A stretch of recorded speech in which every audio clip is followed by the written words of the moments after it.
Nampak macam jemuran biasa, tapi cara dia susun pakaian buat ruang terus nampak lain. Tak perlu tambah ruang, cuma tukar cara gantung pakaian. Seronok bila pakaian siap dibasuh dan proses menjemur jadi lebih teratur. Tak kira jemur dalam rumah atau luar rumah, rutin ini boleh jadi mudah bila ruang diurus dengan bijak. Walaupun pakaian banyak dan ruang terhad, susunan yang kemas buat mata rasa lapang tanpa nampak berselerak. Jemur di luar terasa lebih yakin walau cuaca berubah, dan jemur di dalam pula tetap nampak rapi tanpa ganggu susun atur rumah. Bila guna jemuran penyangkut baju roda berputar 360 darjah ni, baru nampak jelas di mana persamaan itu boleh diselesaikan dengan satu cara yang sama.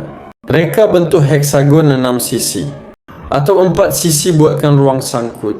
Keliling sangat maksimum. Tak perlu lagi fikir nak tambah tempat sangkut di dinding, tak perlu cari sudut kosong. Semua pakaian boleh disusun keliling dalam satu struktur yang kemas dan teratur. Bila boleh pusing 360 darjah, tak kisah jemur di dalam ataupun di luar, pengalaman dia tetap sama.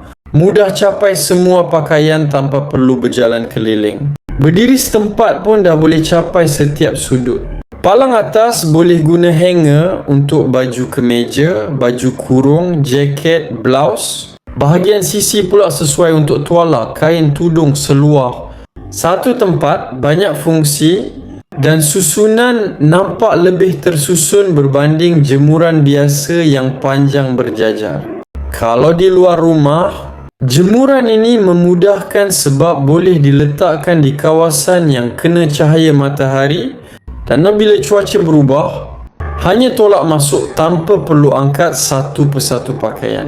Kalau di dalam rumah pula, bentuk dia nampak moden macam organizer. Bukan jemuran tradisional yang buat ruang nampak berselerak. Letak di bilik tidur atau ruang tamu pun masih nampak kemas dan seimbang dengan susun atur rumah. Roda di bahagian bawah buat pergerakan jadi sangat mudah. Pagi boleh letak dekat tingkap untuk pengudaraan yang baik. Petang boleh alih ke sudut lain bila nak kemaskan ruang. Bila ada tetamu, tak perlu panik nak alih jemuran banyak. Tolak sahaja ke tepi. Roda juga boleh dikunci supaya stabil bila digunakan, jadi tak bergoyang walaupun pakaian penuh tergantung. Tak perlu tembok dinding, tak perlu ubah suai rumah, tak perlu tambah rak tambahan. Hanya pasang jemuran ini dan terus boleh digunakan. Dari pakaian harian, pakaian kerja, tudung, tuala, semuanya boleh berada di satu tempat yang sama tanpa nampak serabut. Rumah nampak lebih lapang, pakaian nampak lebih tersusun dan rutin harian jadi lebih tenang. Bila fikir balik, selama ini kita sangka masalah datang dari tempat kita jemur dalam atau luar rumah. Rupanya masalah sebenar adalah jenis jemuran yang kita guna. Kalau anda masih hadap situasi yang sama setiap hari, tak kira jemur di dalam atau di luar rumah, mungkin ini masa untuk tukar cara, bukan tukar tempat. Segera check out sekarang dan rasai. Sendiri beza bila satu jemuran boleh selesaikan dua situasi dengan satu penyelesaian yang sama.